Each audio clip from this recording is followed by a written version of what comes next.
Thank you. It being 2 p.m, in accordance with Standing Order 97, the proceedings are interrupted. Questions without notice. Are there any questions? Motion. Statement. The Prime Minister has the call. Thank you, Mr Speaker. I move that an address of congratulation be presented to Her Majesty the Queen as follows. Your Majesty, we, the Speaker and members of the House of Representatives, express to Your Majesty our warm congratulations at this time of celebration of the Platinum Jubilee of your accession to the throne. We express our respect and regard for the dedication you have displayed in the service of the Commonwealth and your deep and abiding commitment to Australia and its people. Mr Speaker, 70 years ago, the then Princess Elizabeth was on her way to Australia. Then the world, as she knew it, changed forever. Her beloved father had died, and a young princess in her 20s, in the first years of her marriage with 2 young children, became Queen of Great Britain and Northern Ireland and a Commonwealth of nations that spanned the globe. The Queen has never celebrated this day, and understandably so. I'm sure she would have preferred to enjoy her father's love and example for many more years before she was called upon to wear that heavy crown. A reminder that no matter who we are, events happen in life, events out of our control that require more of us than we think sometimes we may be able. And in that moment of profound and immense sadness, and with the tremendous grace and poise and dignity and strength for which she has become known all around the world, and particularly here in Australia, Her Majesty commenced her duties as our Queen.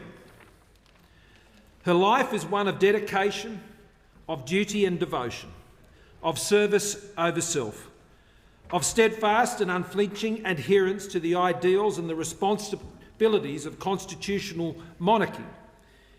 Years before that heartbreaking day of accession on her 21st birthday in a broadcast from South Africa, the future Queen declared, "I declare before you all that my whole life, whether it be long or short, shall be devoted to your service and the service of our great imperial family to which we all belong."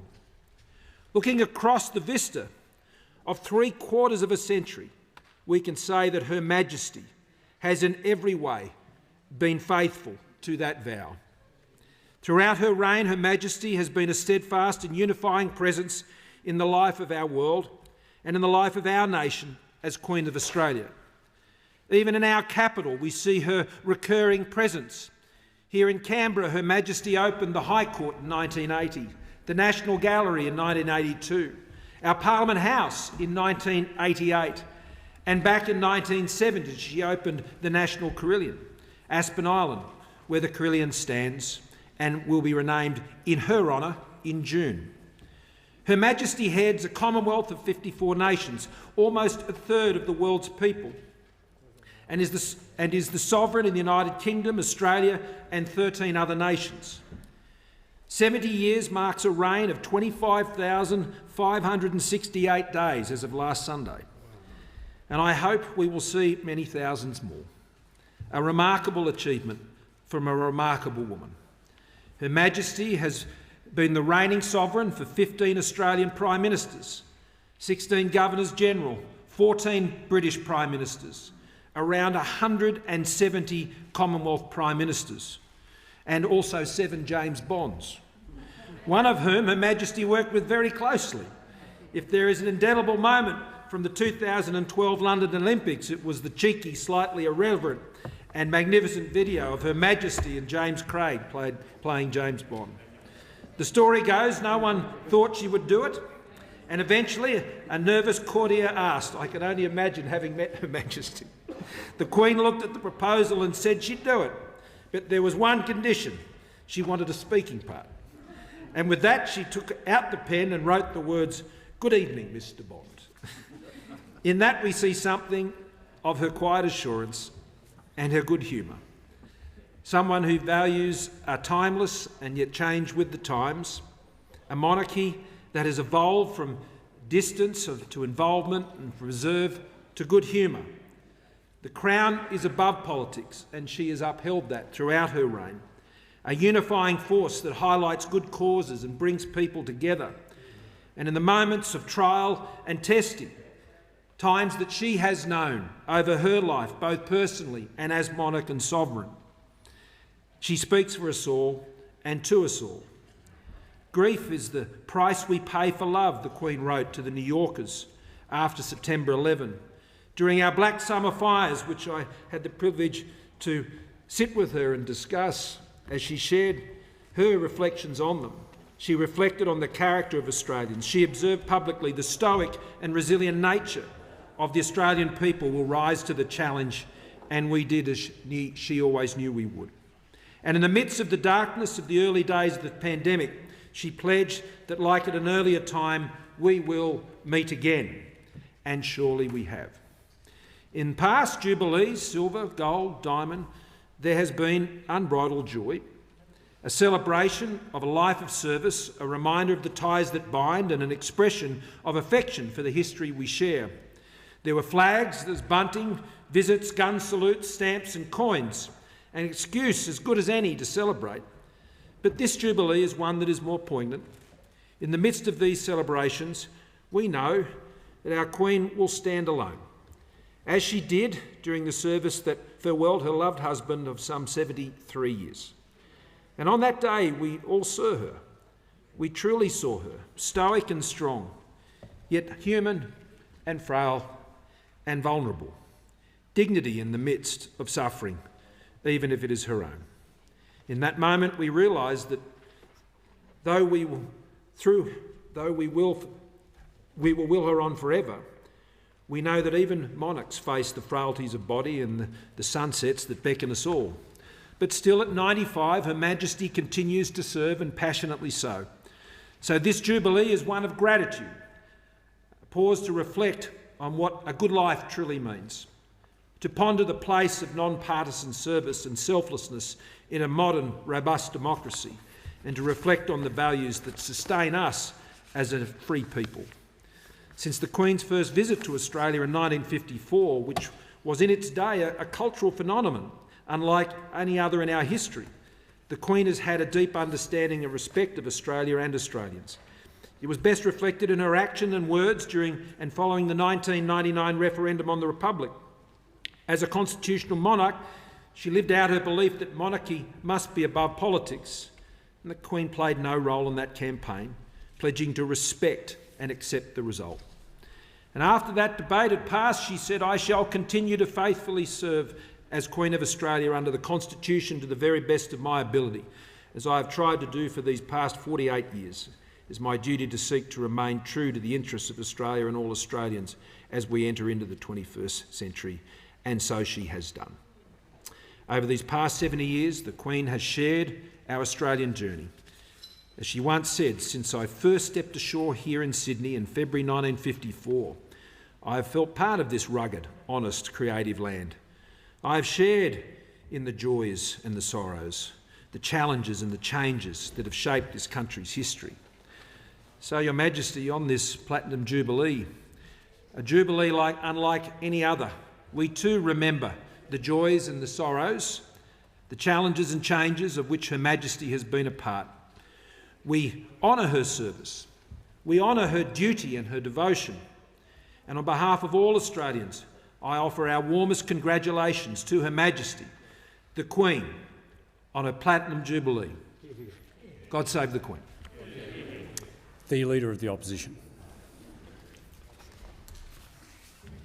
Thanks very much, Mr. Speaker.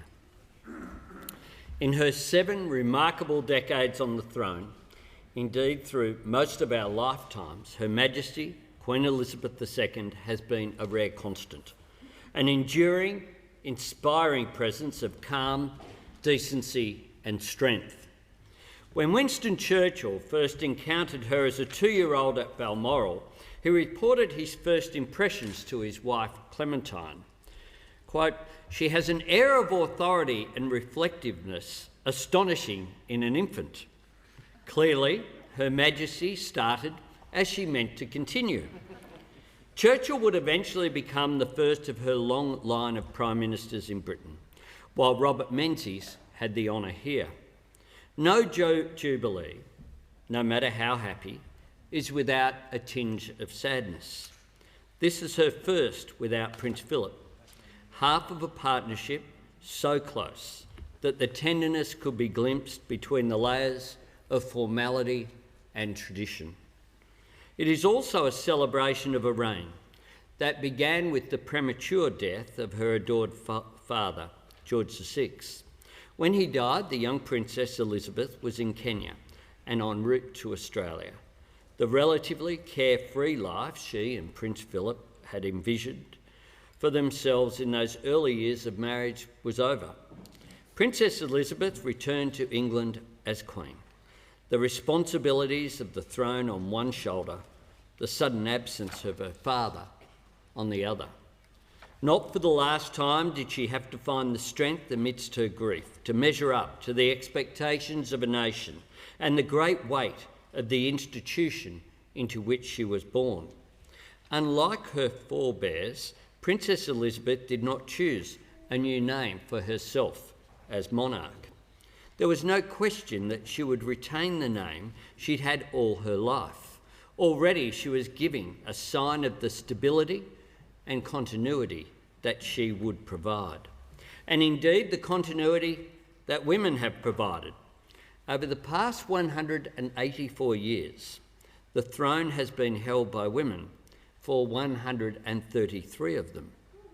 Just 2 women, Queen Victoria for 63 years and Queen Elizabeth, the first monarch to reign for 7 decades. When she fulfilled that interrupted plan to travel to Australia in 1954, she became our first reigning sovereign to visit our shores. It was also Australia's first televised event. Now, even if you discount the issues caused by thinking about something as exotic as travel during this time of COVID, the itinerary was not for the faint-hearted. 57 towns and cities in 58 days. And those in charge of organising events had to synchronise their watches with the time signal from the ABC at 9 a.m. each morning. Both here and in Britain, there have been so many Prime Ministers since then. Governments have come and gone. Our societies have enjoyed booms and endured hardship. Populations have grown. Television arrived and eventually so did colour. The faces of our societies have changed. So did Australia's currency. Our place in our region evolved. Britain entered Europe and eventually left again. Communism collapsed. The poles of power shifted and realigned. The world shrank. Opportunities grew. Space was conquered. The internet was born. Music expanded beyond vinyl and eventually found its way back to vinyl. So many old certainties have been broken. New, more tentative ones have taken their place. Throughout it all, there has been Queen Elizabeth II. She is a queen who has let her humanity shine. She has stood with us in times of hardship, even as she has endured her own. As Queen Elizabeth once put it, like all the best families, we have our share of eccentricities, of impetuous and wayward youngsters, and of family disagreements. The nature of the bond between our nations is not what it was at the dawn of her reign. No longer parent and upstart, we stand as equals. And although our systems are no longer so inextricably intertwined, the affection and the unique nature of our friendship remains. Likewise, the affection and respect in which Her Majesty is held.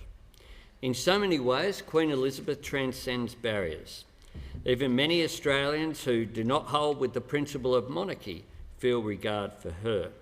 You can be a Republican, as I am, and still have the deepest respect for the Queen.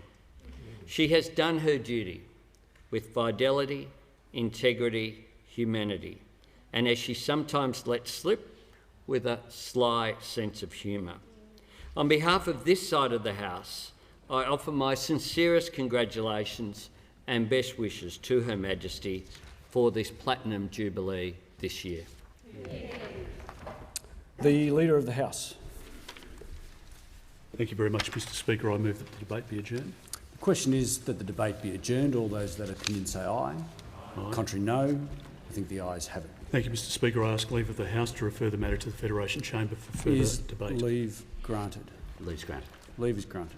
Mr Speaker, I move that the order of the day be referred to the Federation Chamber for debate. The question is that the motion be agreed to. All those that opinion say aye. Contrary, no.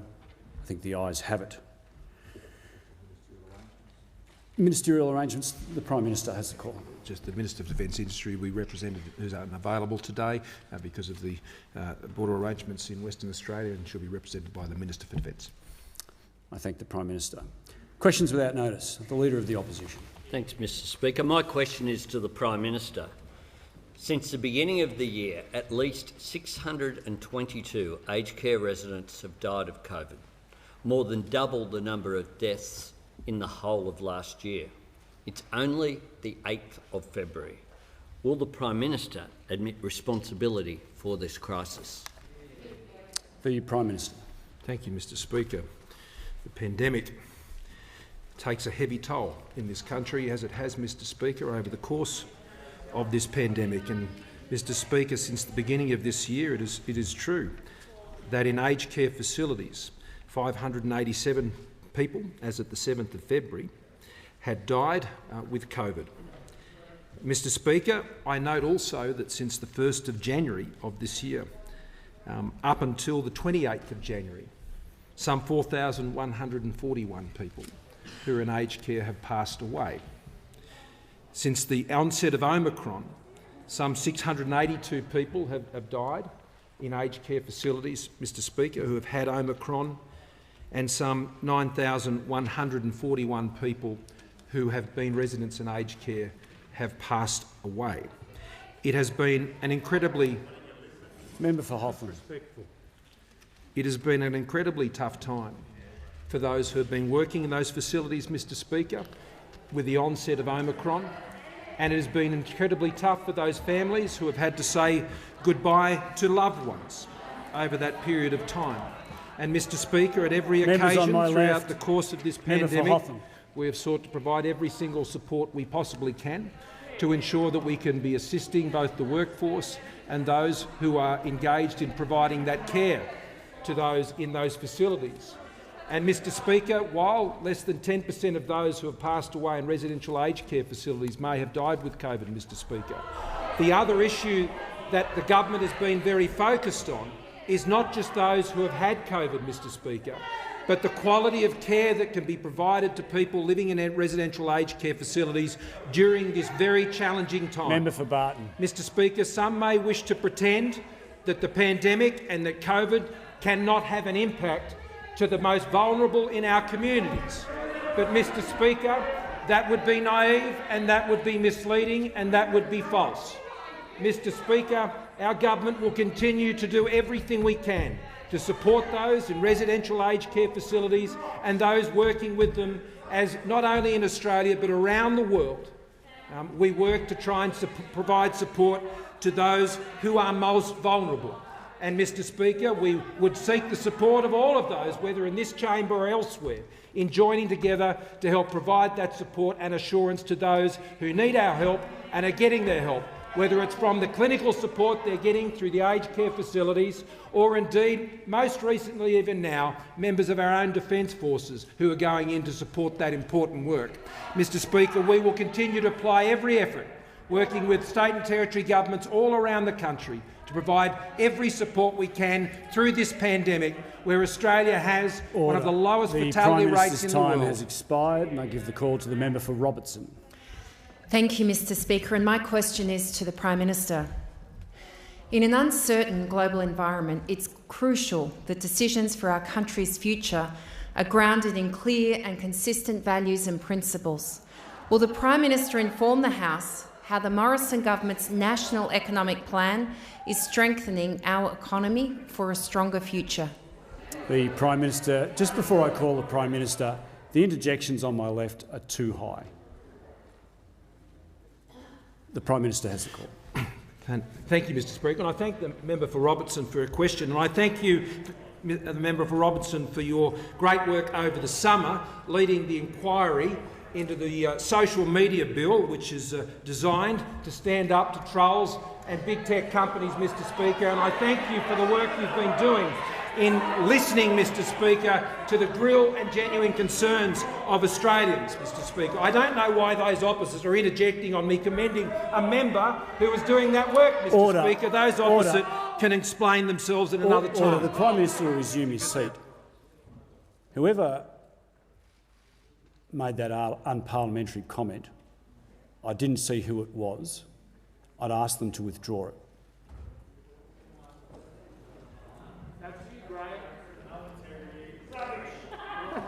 Order. Mr Speaker, I believe you're referring to me, but I said the Prime Minister was a fraud, and I do not believe that is unparliamentary. It is unparliamentary, and I withdraw. it. The Prime Minister has the call. The trolls aren't limited to the internet, Mr Speaker. Prime Minister has the call. Thank you, Mr Speaker. We are on track as a nation, Mr Speaker, to have the lowest rate of unemployment in this country in 50 years, Mr Speaker. This is a once-in-a-lifetime opportunity for our country, Mr Speaker, in the months ahead over the course of 2022 for us to have an unemployment rate with a 3 in front of it. And, Mr Speaker, this is an achievement of the Australian people, the business owners of this country, the workers of this country, Mr Speaker, who have pushed forward throughout this pandemic. At the same time, right now, an unemployment rate of 4.2%, an unemployment rate amongst young people of 9.8%, Mr Speaker, half what it was at the peak of the pandemic, Mr Speaker, and in the lowest level we've seen since 2008. Under our government, 1 million more women are back in work under the policies of our government, Mr Speaker. 700,000 jobs were saved by JobKeeper as a result of the policies of our government, and there are 220,000 Australians who are trade apprentices in training right now, which is the highest level this country has seen since records were kept in 1963. Our economy is one of the strongest in the world, pushing out of this pandemic. And, Mr Speaker, that sets up a great opportunity for this country as we come out of this pandemic stronger than most of the advanced economies in this world. It isn't just about reclaiming what was lost from over the COVID period, Mr Speaker. It's about a new era of economic opportunity for this country. We have maintained our AAA credit rating. The business confidence is returning, Mr Speaker, and it's based on a strong plan. A plan of lower taxes and cutting red tape. A plan of investing in the infrastructure and skills development, which sets us up for the future. Thirdly, Mr Speaker, reliable, affordable energy. Fourthly, a data and digital economy that will be in the top 10 of the world by 2030, and continuing to build our sovereign capability as we see a resurgence in the manufacturing industries of this country under our policies. That's the plan for Australia's future, Mr Speaker. That's a plan that Australians are backing and can back. The Prime Minister's time has expired. The member for Hotham has the call. Speaker, my question is to the Prime Minister. On February 2nd, when more than 500 people had already died of COVID in aged care this year and residents were being left without food and water, the Minister for Aged Care Services said the system was functioning, quote, exceptionally well. Today, he's again refused in the other place to say the system is in crisis. Why has the Prime Minister not sacked this minister? The Prime Minister has the call. Mr Speaker, I'll ask the Minister for Aged Care to add to my answer. Mr Speaker, as I remarked in response to the earlier question today from the Leader of the Opposition, Mr Speaker, this pandemic is taking a heavy toll on the entire world and on Australia, Mr Speaker, and particularly our most vulnerable and our most frail, Mr Speaker, are in the most vulnerable of all positions. I think we all understand that. And, Mr Speaker, while international comparisons I know provide no comfort to those who have lost loved ones, we do know that the outbreaks, Mr Speaker, in Canada, for example, are around 13 times greater than what we see in this country. We do know that Australia's fatality rate is one of the lowest in the world and certainly, Mr Speaker, amongst the OECD countries. And we do know that the investments that we have made, the changing of close contact rules, the investment in the boosted wage payments, Mr Speaker, of aged care workers, including those working in non-care settings, Mr Speaker, are all assisting the sector to deal with a big challenge. But those who pretend that the pandemic can have no impact, Mr Speaker, are misleading Australians and, Mr Speaker, are diminishing the scale of what is a very difficult challenge. And I'll ask the Minister for Aged Care to add further to my answer. The Minister for Health, the member for Cooper. Minister for Health has the call. Thank you very much, Mr Speaker, and I do recognise that this has been a very challenging time for many people in Australia, in aged care and, of course, around the world. In particular, over the course of the summer, we've been working very closely with our aged care facilities and have dispatched over 48 million units of PPE in 2022 alone. That includes a total now of 10.9 million rapid antigen tests to aged care facilities, which commenced in August of last year and has included over 6.7 million the Minister for this Health year. Will resume his seat. The point of order. The Prime Minister and the Minister have now had 2 minutes to go to the point of this question, and that is about the incompetence of the Minister for Aged Care Services. Could they please address that key part of the question? Well, the member for Hotham would know that the question was directed at, in effect, the state of the aged care sector. And the Minister for Health is being directly relevant. The Minister for Health has the call. In terms of the specific response to support the aged care sector, which I would hope is the real concern of every person in this House, masks 14.8 million units, gloves 17.5 million units, gowns 5.9 million units, goggles 3.9 million units. All of these are real actions that have been taken to support that sector. In addition to that, the changed furlough requirements were fundamental to ensuring the continuity of workforce. That's both in terms of the definition of close contact but also the capacity in critical sectors such as aged care for asymptomatic close contacts to work. That's been backed up by 80,000 shifts which have been put in place by the government, and in addition the support for workforce retention and now the ADF. The member for Cowper has the call. Thank you, Mr Speaker. My question is to the Deputy Prime Minister. This week, the Morrison-Joyce government announced the reopening of our international borders. Will the Deputy Prime Minister please update the House on how the aviation and transport sectors will facilitate international travellers and help boost the tourist economy? And is the Deputy Prime Minister aware of any alternate approaches? The Deputy Prime Minister has the call. Well, Mr Speaker, I thank the honourable member for his question, and also briefly would also like to acknowledge the great service of Her Majesty Queen Elizabeth II as both in her service to the Commonwealth and her example to the world on the dignity of high office. Mr Speaker, obviously tourism is incredibly important, and I note the member for Cowper, and especially places such as Port Macquarie and Coffs Harbour, that rely so heavily on what was a peak of 1.2 million passengers a month, which in the midst of the pandemic went down to merely 6,500. This caused incredible stress on so many businesses throughout the member for Cowper's electorate. But not only the member for Cowper, but the tourism industry that is seen in such things as Uluru, Alice Springs and Kakadu in the member for Lingiari's seat, or in the member for Dawson, the Great Barrier Reef and Whitsundays, or the member for Leichhardt with Cairns, the Great Barrier Reef, Capricornia, Carnarvon Gorge, Great Keppel Island, Mount Etna National Park, and it goes on. In the member for Hunter's seat, who's not here today, the wineries of Culp and Barrington Tops. So, Mr Speaker, it's with great pleasure that we once more open up our nation to get ourselves back onto the footing on the tourism industry that we were beforehand, to meet the position that we've reached, especially on an economic basis with the great work of the Treasurer, with the exceptionally low unemployment and economic growth.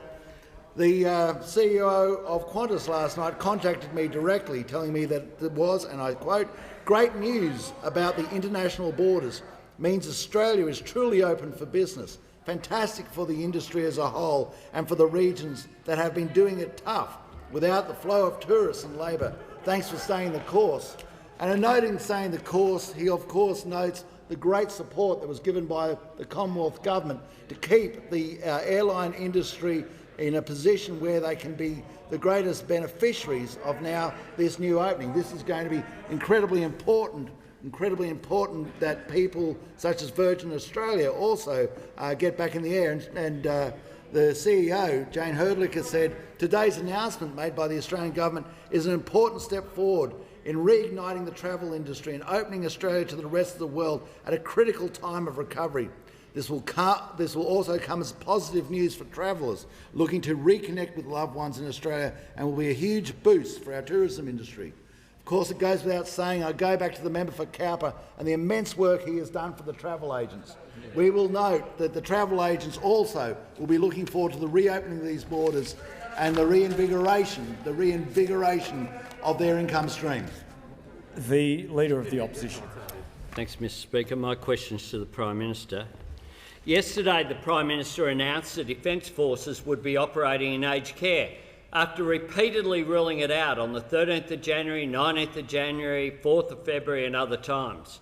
Why does the Prime Minister reject good ideas time and time again before always taking action which is too little, too late, and after a problem becomes a crisis?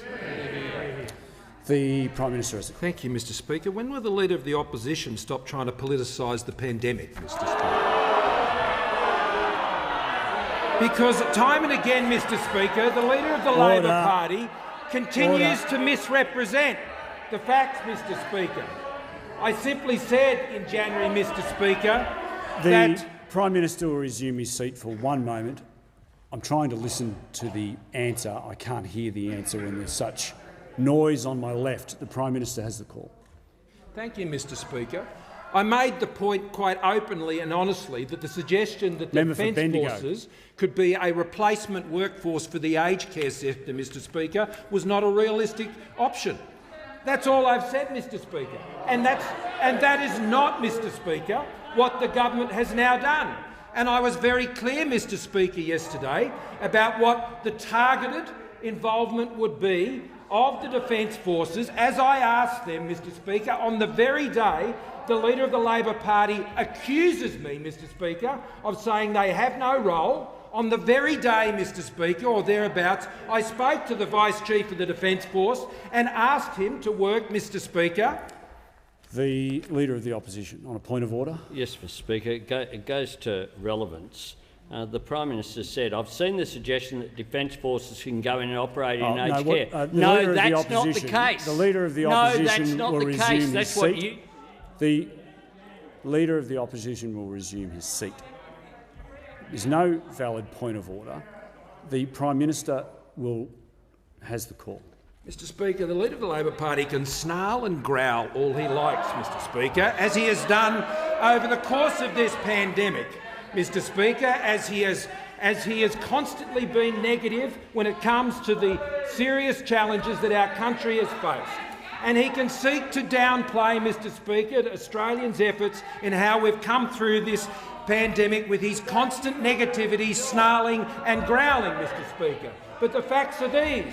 On each occasion, we have worked to address the situation that we have had before us, Mr Speaker. On each and every occasion, we have sought to apply the resources, whether they be the Defence Forces, indeed our own public service officers and those around the country, to address the needs that have been required, and particularly in the aged care sector, Mr Speaker, where our Defence Forces were applied in Victoria during the second wave and are now being used in a similar way with targeted interventions, Mr Speaker, not with the wholesale replacement of the aged care workforce, which, if the Leader of the Opposition, the Leader of the Labor Party, was actually interested in solving the problem, then he would have attended himself to the facts of those issues. The Leader of the Labor Party is all about exploiting this pandemic, Mr Speaker, not about addressing it, Mr Speaker. The member for Melbourne has the call. Thank you, Speaker. My question to the Prime Minister. Isn't it the case that if your religious discrimination bill is passed, even with your amendments, a school can sack an unmarried teacher because she's pregnant if it's against the school's beliefs? A doctor can tell their patient that their sickness is a punishment from God because they're gay, and a student can be expelled because they're transgender. We all support protecting religious groups from victimisation, but why are you using the dying days of this parliament to push through a Trojan horse for hate that will mean more discrimination, not less? Just before the Prime Minister rises, I'm concerned, I'm happy to hear from the Manager of Opposition Business and the Leader of the House. I'm concerned that the question involves legal opinion. I'm happy to hear from the Manager of Opposition Business.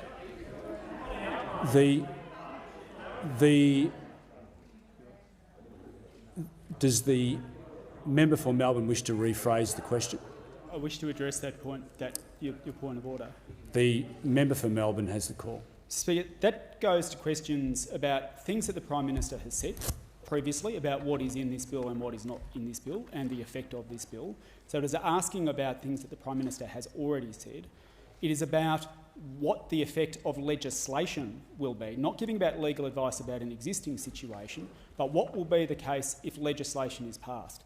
If you can't ask government ministers what will be the effect of your laws if they are passed, because it amounts to legal advice, then none of us can ask anything about any government legislation in this parliament.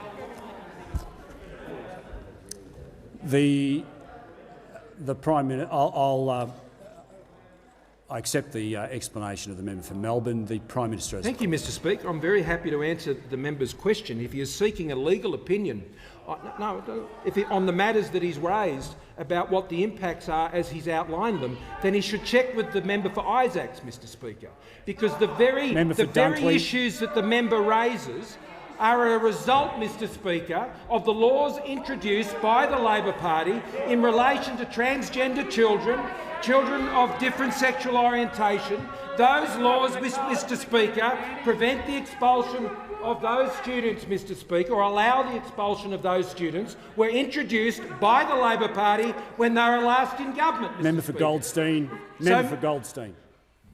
So, Mr Speaker, I'm asked as to whether I should be coming here and making changes to laws that were introduced by the Labor Party that have the exact effect of what you are speaking about.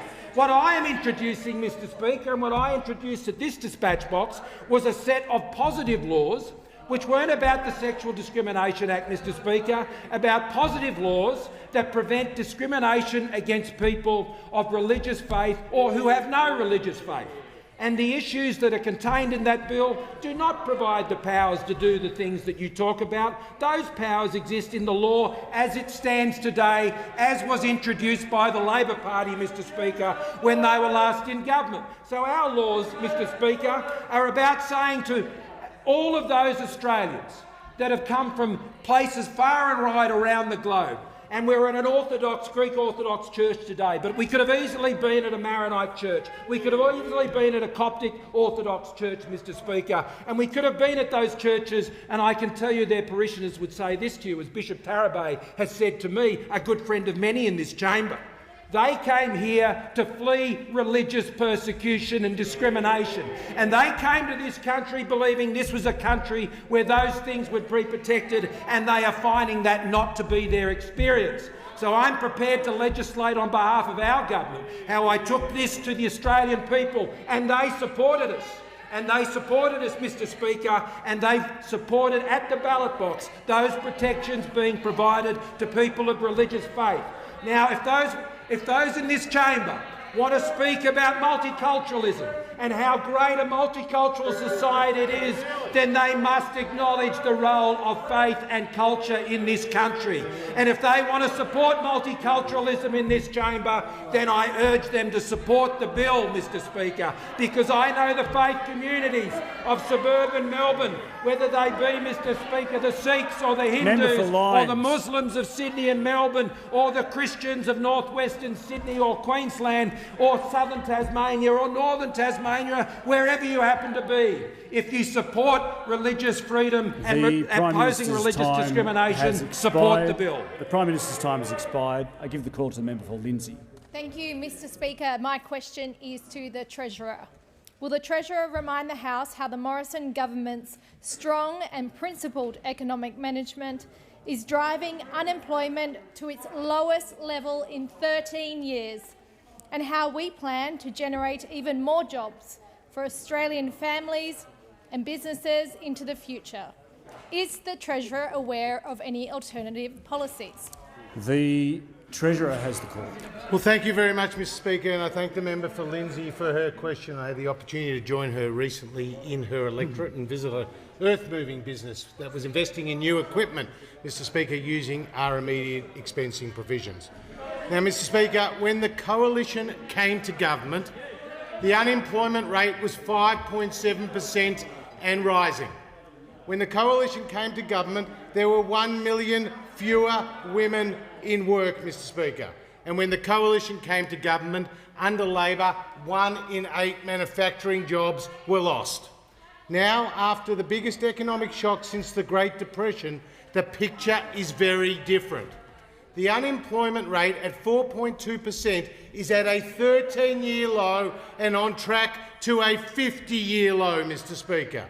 There are a record number of Australians in a trade apprenticeship, and there are 1.7 million more Australians in work today than when Labor was last in office. Our economic plan is working, investing in skills, lower taxes, infrastructure, the digital economy and manufacturing, Mr Speaker. The member for Rankin said the biggest test of the Morrison government's management of the pandemic will be what happens to jobs, Mr Speaker. It was a challenge we readily accepted, and it was a test the member for Rankin's colleagues wished he never set, Mr Speaker. And then the Leader of the Opposition can't be trusted with the Australian economy. The Leader of the Opposition, Mr Speaker, has never had a Treasury portfolio, Mr Speaker. The Leader of the Opposition said that our tax cuts for small business and families were for the top end of town, Mr Speaker. And the Leader of the Opposition has been in partnership with the Greens and, given it a chance again, would be in partnership again, Mr Speaker. And the Leader of the Opposition, as a product of the unions, is too weak. The Treasurer will resume his seat. The Manager of Opposition Business on a point of order. Which union? Name it. Mr Speaker, on direct relevance, this is not relevant. He was invited to talk about other policies. This isn't a policy. This is just gibberish. Yeah. Like the Manager of Opposition Business will resume his seat. The Treasurer is being directly relevant to the question.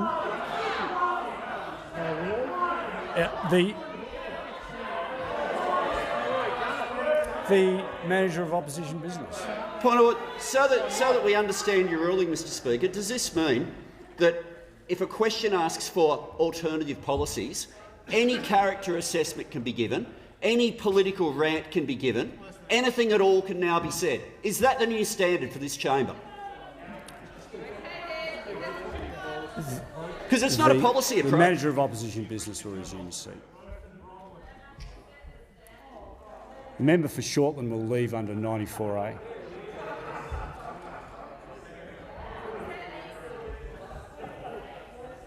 The Leader of the House. That was a very good ruling, Mr Speaker, I might say. Mr Speaker, the way in which the Manager of Opposition Business firstly scoffed at your ruling, if I might say, and then the way in which he showed disrespect to the chair, I think his reflection on the chair, frankly, Mr Speaker, was out of order, first point. The second point, Mr Speaker, is that the Treasurer was entirely within the standing orders, absolutely relevant to the question asked of him. The only aspect of inconvenience here was the proper character assessment from this guy who's got a complete glass jaw. The Leader of the House will resume his seat. To the point of order. To the point of order, the Treasurer was asked. Thank you. The Treasurer was expressly asked in relation to economic management and driving unemployment. He was also asked about whether he was aware of any alternative policies. The Treasurer spoke for some time on economic management.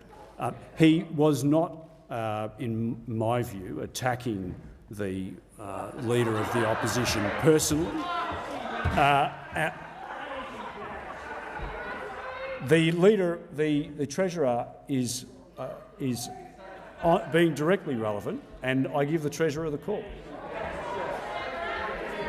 Well, Mr Speaker, the Leader of the Opposition expressly supported $387 billion of higher taxes, Mr Speaker, and if given half a chance on the Treasury benches, he will put higher taxes on the Australian people. The Leader of the Opposition, a product of the unions, is too weak to stand up to the unions, Mr Speaker. The Leader of the Opposition... The Leader of the Opposition. Yes, Mr Speaker, this is now putting you in an untenable situation. This is embarrassing. This has nothing to do with any policy. This is some rant about some alleged union I worked for or something. I don't know what it is, but it's an attempted personal character assassination which has nothing to do with the question that was asked.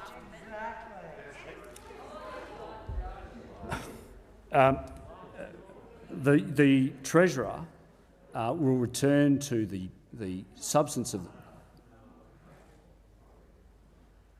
the Treasurer will return to the question. Mr Speaker, the reality is, when it comes to economic management, the Leader of the Labor Party cannot be trusted. He stands for higher taxes, he stands for higher spending, like a $6 billion cash splash. You can't stand there. You just can't stand there. Point of order. You just can't stand there. Well, look, the Leader of the Opposition, the member for Rankin. I'd ask the Leader of the Opposition not to come to the dispatch box early if he's not making a point of order, please. The Leader...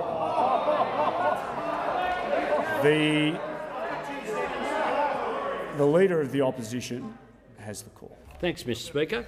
My question is to the Prime Minister. Does the Prime Minister agree that it's the job of governments to look after the most vulnerable in our society, and that under this Prime Minister at least 622 aged care residents have died of COVID this year? As of Friday, there's almost 12,000 aged care residents and workers infected with COVID in more than 1,100 facilities. Up to a quarter of shifts are going unfilled. Why has the Prime Minister failed to do his job? The Prime Minister has the call. Mr Speaker, I can confirm, as I did in response to the Leader of the Labor Party's earlier question, that the data I have is that in 2022 so far this year, some 587 persons are deaths reported in residential aged care facilities, Mr Speaker, that are COVID-19 related. And I note the advice that was provided to us just this week, Mr Speaker, by Professor Brendan Murphy, who continues to make this point, that there was some 4,141 Australians living in residential aged care facilities who passed away since the 1st of January this year. And many Australians, we know around 1,000 per week on average pre-COVID, would pass away in aged care facilities each week, Mr Speaker. And as what Professor Murphy has reminded us, is that when people are passing away with COVID, Mr Speaker, that does not necessarily mean, Mr Speaker, that they have passed away because of COVID. That is the medical advice. That is the health advice. And our task, Mr Speaker, is to ensure that all of those in aged care can receive the best quality aged care that can possibly be provided under the severe strains that are being imposed on the aged care system as a result of the pandemic. Now, those opposite, Mr Speaker, may wish to dismiss those pressures. They may wish to pretend that they are not there. and I think, Mr Speaker, that would diminish the great sacrifice and work that is being done by people in our aged care system to try and manage that support as best as they can, and have been supported with record support by the Commonwealth Government, Mr Speaker. I do not believe that the challenges that we're seeing in aged care facilities, Mr Speaker, should be a subject for the opposition to seek to exploit for political gain in this way, and I would urge the opposition, Mr Speaker, to work with the government to address this challenge and not, Mr Speaker, to undermine the confidence of Australians in an aged care sector that is clearly under pressure because of the pandemic, and all Australians are working as hard as they can to provide the best care they can, Mr Speaker. The member for Wentworth. Thank you, Mr Speaker. My question is to the Treasurer. How is the Morrison government's long history of cutting taxes helping Australian families and businesses keep more of what they earn?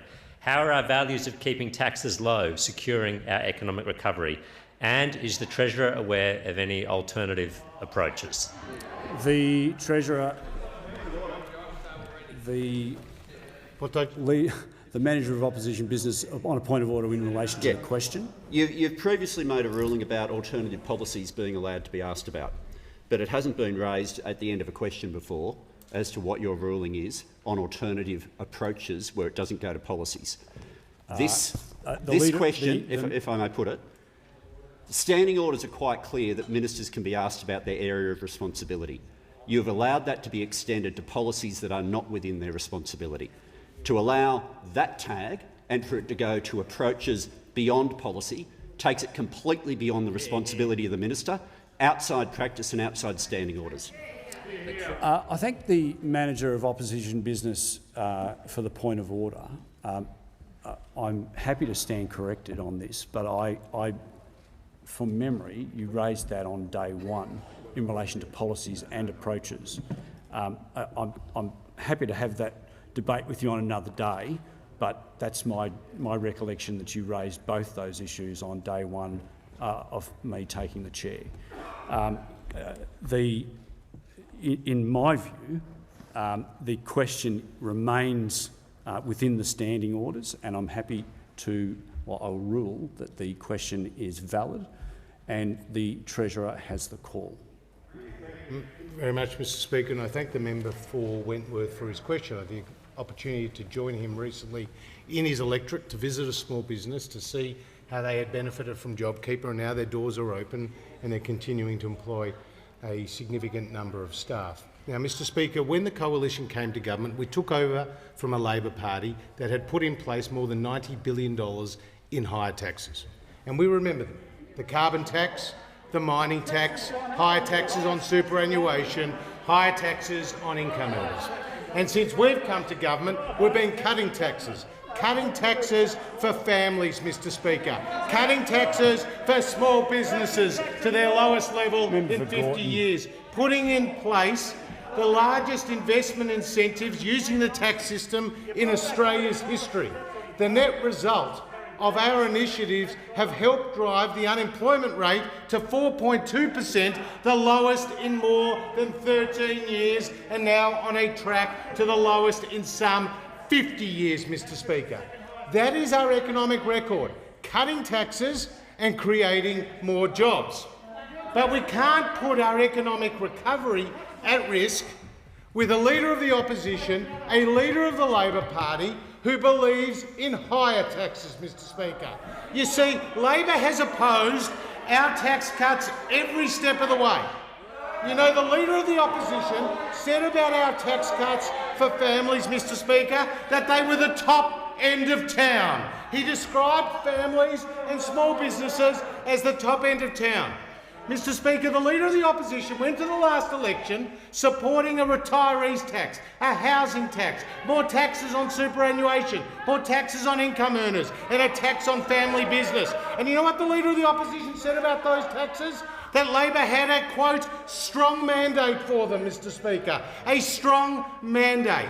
And he supported the carbon tax, Mr Speaker, and he said he was determined to get on with it. And he supported the mining tax, and he said that the mining companies should pay for it. That was his language, Mr Speaker, language he can't walk away from. And the Leader of the Opposition has also, at a previous Labor conference, moved the motion in favour of death duties, Mr Speaker. Death duties. The Manager of Opposition Business on a point of order. You're just lying. The Manager of Opposition on a point of order. Point of order. Opposition Business on a point of order. On a point of order, Mr Speaker, the Treasurer has now gone to completely inventing things that are not true, going down a curious path of... The Manager of Opposition Business will go to the point of order. Yeah, the point of order is how can it be relevant to a question when it's not his ministerial responsibility and it's not even true. So how does that find its way into being allowed now in question time? The Manager of Opposition Business will resume his seat. The Manager of Opposition Business knows full well that I can't be an arbiter of fact as to whether something is true or not. The Manager of Opposition Business knows that. The Manager of Opposition... No, the Treasurer will resume his seat. The Manager of Opposition Business on the... The Manager of Opposition Business. Speaker, I respect what you're saying in terms of you having to be the adjudicator of what is true and what is not. But you can make rulings about what is in the responsibility of a minister, this cannot be. Just one note. No, the Leader of the House will resume his seat. Are you finished? Yeah, I can keep going. No, I'm quite fine, thank you. The Leader of the House. Thank you very much, Mr Speaker. Well, firstly, it's very clear that the Leader of the Opposition is not a minister, so the point about ministerial responsibility, of course, has no relevance to him. Mr Speaker, if the Leader of the Opposition has a point to make in terms of claiming to have been misrepresented, there's a form of the House where that can be dealt with. That's after question time, not during the course of question time, Mr Speaker. Just wait one moment. I'm having trouble hearing the Leader of the House because of the interjections on my left. I'm very happy to speak up, Mr Speaker, so those opposite can hear as well, because this chamber is a contest of ideas and a test of character, and if he doesn't want his character tested, Mr Speaker, he shouldn't be sticking his hand up for the job that he seeks. All right. No, I don't. On a point of order. Point of order, Mr Speaker. On a point of order on the point of order. Yes, Mr Speaker. Exactly. Mr Speaker, my concern with where this is going, and it includes the comments just made by the Leader of the House, is if it is in order for a question in question time to just ask for a general spray, where it is in order for people to say anything at all, then what will occur in this chamber in terms of the dignity of the House is not one which will bring this House's standing up, but will reduce it further. Earlier today we had a debate in this House at 12 o'clock where we spoke about, and it was relating to gender and behaviour, but we spoke about the need to lift standards, and this sort of stuff will just drag it. The Leader of the House will resume his seat. I'm sorry, the opposition Leader will resume his seat. What I would say is that, as I have previously said in the last year, referring particularly to the Jenkins report that we discussed so well and debated so well today, in a respectful manner, that I believe that the Australian Parliament and the Australian people are looking for a greater degree of respect in this place. On that, I do agree. Now, in relation to the original point of order that was raised by the Manager of Opposition Business, the Treasurer is entitled to, when the question is asked about alternative approaches or alternative policies, he is entitled to address any alternatives other than the government's. But I would remind the House that that should be done in a respectful manner and not by way of personal attacks. The Treasurer has the call. Well, Mr Speaker, as I was saying about the Leader of the Labor Party, previously he has said, I am pleased to move this resolution calling upon the government to consider the imposition of an inheritance tax, Mr Speaker.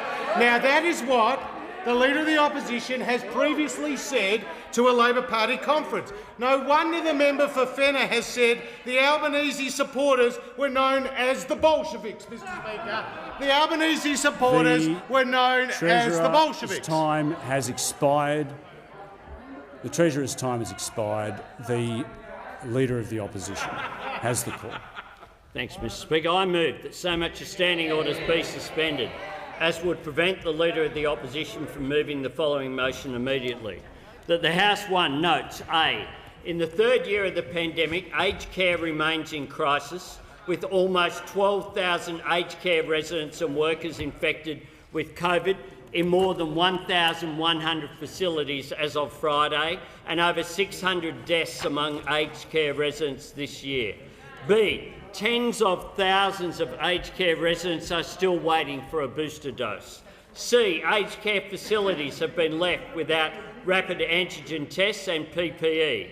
D. Aged care residents have been left without food, water and medical care because the government's surge workforce strategy was inadequate.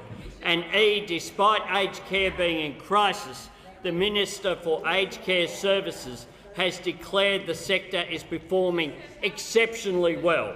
And 2, therefore, calls on the Prime Minister to immediately sack his Minister for Aged Care Services and B, apologise to aged care residents and their families for his failure to listen and act on countless warnings about the continuing crisis in aged care. Is leave granted? Well, Mr Speaker, this is question time, so leave is not granted.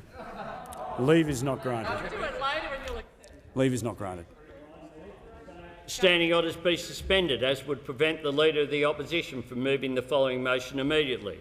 That the House 1 notes A. In the third year of the pandemic, aged care remains in crisis, with almost 12,000 aged care residents and workers infected with COVID in more than 1,100 facilities as of Friday, and over 600 deaths among aged care residents this year. B. Tens of thousands of aged care residents are still waiting for a booster dose. C. Aged care facilities have been left without rapid antigen tests and PPE. D. Aged care residents have been left without food, water and medical care because the government's surge workforce strategy was inadequate. And E. Despite aged care being in crisis, the Minister for Aged Care Services has declared the sector is performing exceptionally well. And 2, therefore, calls on the Prime Minister to immediately sack the Minister for Aged Care Services and B, apologise to aged care residents and their families for his failure to listen and act on countless warnings about the continuing crisis in aged care. Mr Speaker, this aged care system is in crisis and this government is too distracted by its internal war. They haven't given the call to the Leader of the House yet. The Leader of the House has the call. The Leader of the House? The Leader of the House has the call. No, I just hadn't given him the call yet. No, I didn't. Mr Speaker, I move the member be no longer heard. The question is that the Leader of the Opposition be no longer heard. All those of that opinion say aye. The contrary, no. I think the ayes have it. Noes have it. Is a division required? Ring the bells for 4 minutes.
Lock the doors. The question is that the member be no further heard. The ayes will pass to the right of the chair and the noes to the left. I appoint the honourable members for Nichols and Gray as tellers for the ayes and the honourable members for Werriwa and Lawler as tellers for the noes.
Order.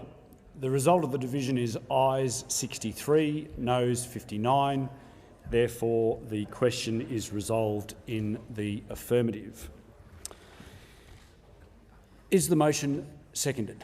The member for Hotham. Seconded. Speaker, the Prime Minister's continuous attempt in question time today to minimise this crisis is a disgrace. The member for Hotham will resume her seat. The Leader of the House. Thank you, Mr Speaker. I move the motion be put. The question is that the Manager of Opposition Business. There is no question before the House at the moment. A question hasn't been stated, and the member for Hotham should return to be given the call if a motion was moved that's not allowed at this point. The call should go back to the member for Hotham. You'd have to sit down and have another go. We know you will, but... Order. Order. The Manager of Opposition will resume his seat. You're seeking the call. The call does go back to the member for Hotham. The Leader of the House will resume his seat. The member for Hotham has the call. Speaker, 622 people have lost their lives in aged care this year, and the Prime Minister seeks to minimise those deaths. The member for Hotham will resume her seat. The Leader of the House. I move the member be no longer heard.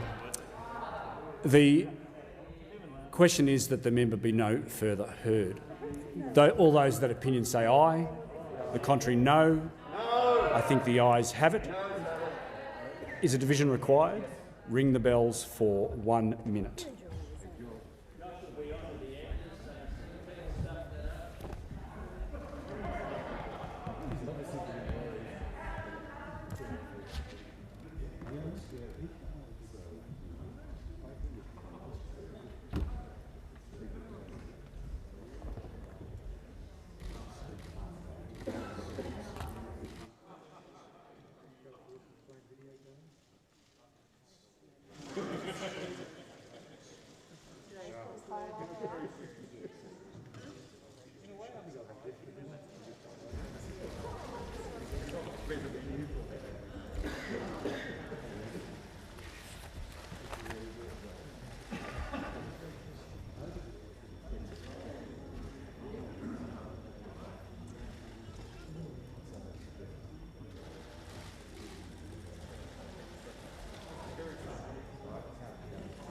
Where's that?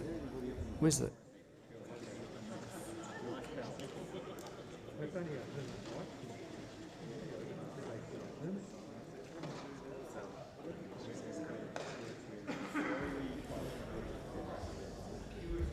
Lock the doors.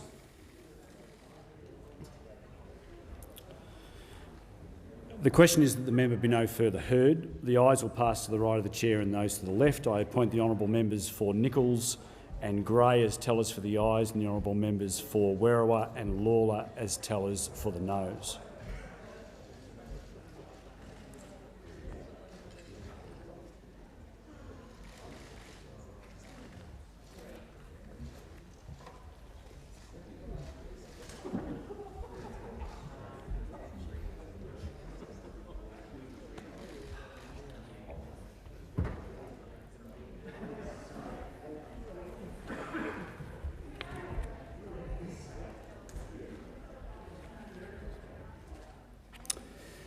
Order. The result of the division is ayes 63, noes 59, and the matter is therefore resolved in the affirmative. The Manager of Opposition Business. Thank you, Mr Speaker.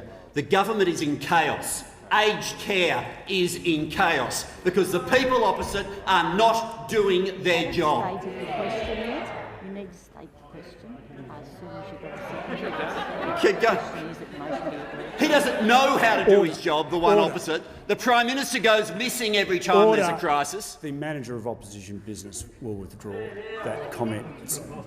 The Manager of Opposition Business, was that a reflection on the chair that you just made? No, I pointed to the Prime Minister. Well, I think you're doing your job. I don't think the Leader of the House is. I don't think the Prime Minister is. Well, and certainly the Minister for Aged Care When the Manager of Opposition Business says you're, he's reflecting on the chair.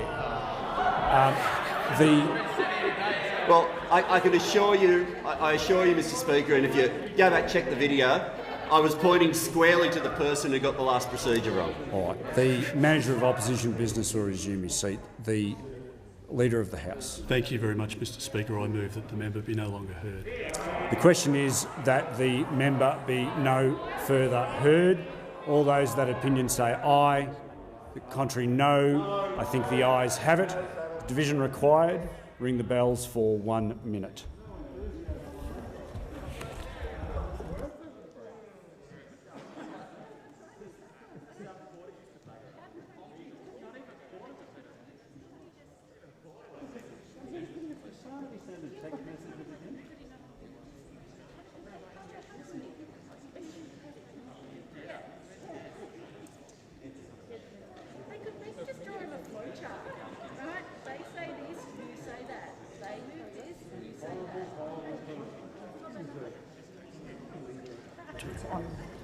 Yeah.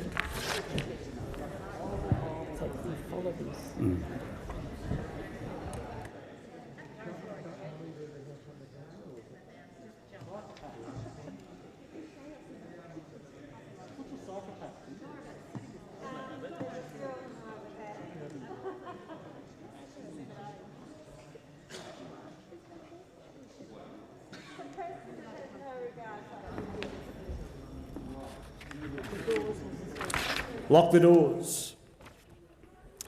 The question is that the member be no further heard. I appoint the same tellers for the ayes and for the noes as the previous division.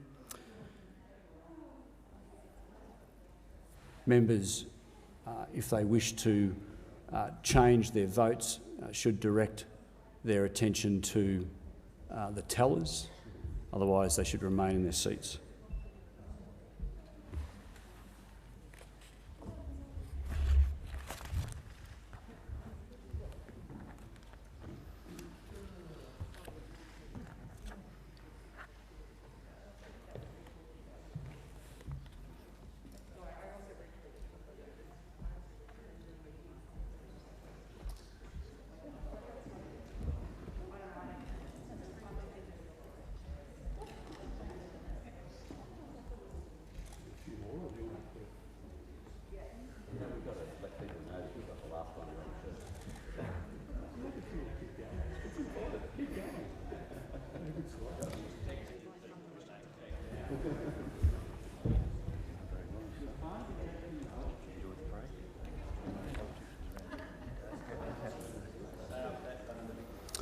Order. The result of the division is ayes 63, noes 59. Therefore, the matter is resolved in the affirmative. The question now is that the motion be disagreed to. All of those in that opinion say aye. Order. Order. Order. The member will resume her seat. The question is that the motion. I have to put the question. The question is, I have to state the question, and the question is that the motion be disagreed to. Have you given her the call? I haven't given the member the call. The member for Franklin has the call. Thank you, Mr Speaker. If this Prime Minister and the Minister had done their job, thousands of residents in aged care would be being... The Leader of the House. Thank you very much, Mr Speaker. Now that they've run out of time for question time, I move the question be put. The question is that the motion is the question be put. All those that opinion say aye. The contrary, no. I think the ayes have it. Is a division required? Ring the bells for 1 minute.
Lock the doors. The question is that the member be no further heard. No, the question is that the question be put. All those that opinion say aye. I'm sorry, beg your pardon.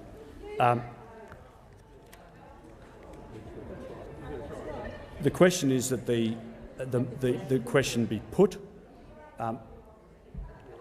All those that opinion say aye. The contrary, no. I think the ayes have it.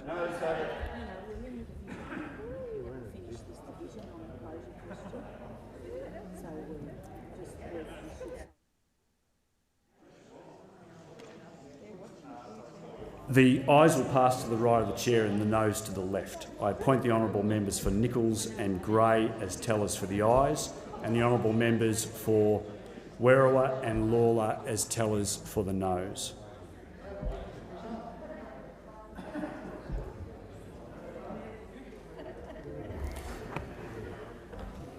Order. The result of the division is ayes 63, noes 59. The question now is that the motion be disagreed to. All those that opinion say aye. The contrary, no. I think the ayes have it. Is a division required? Ring the bells for 1 minute.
Lock the doors. The question is that the motion be disagreed to. The ayes will pass to the right of the chair, the noes to the left. I appoint once again the honourable members for Nichols and Gray as tellers for the ayes, and the honourable members for Werriwa and Lawler as tellers for the noes.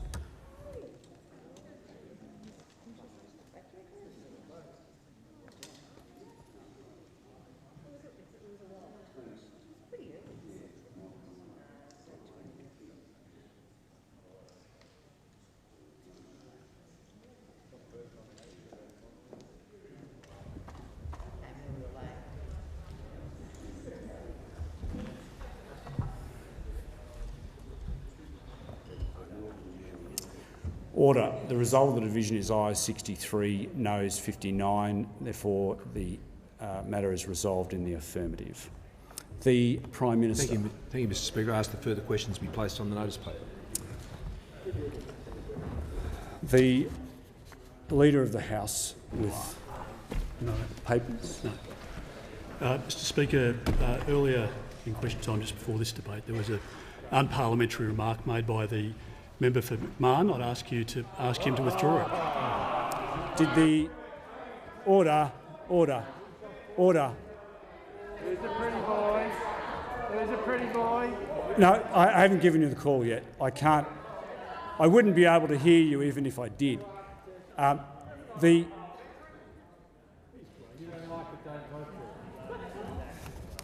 Yes, the member for McMahon has the call. I withdraw. Thank the member for McMahon. The Leader of the House. Very gracious. Thank you very much, Mr. Speaker. Documents are tabled in accordance with the list circulated to honourable members earlier today. Full details of the documents will be recorded in the votes and proceedings.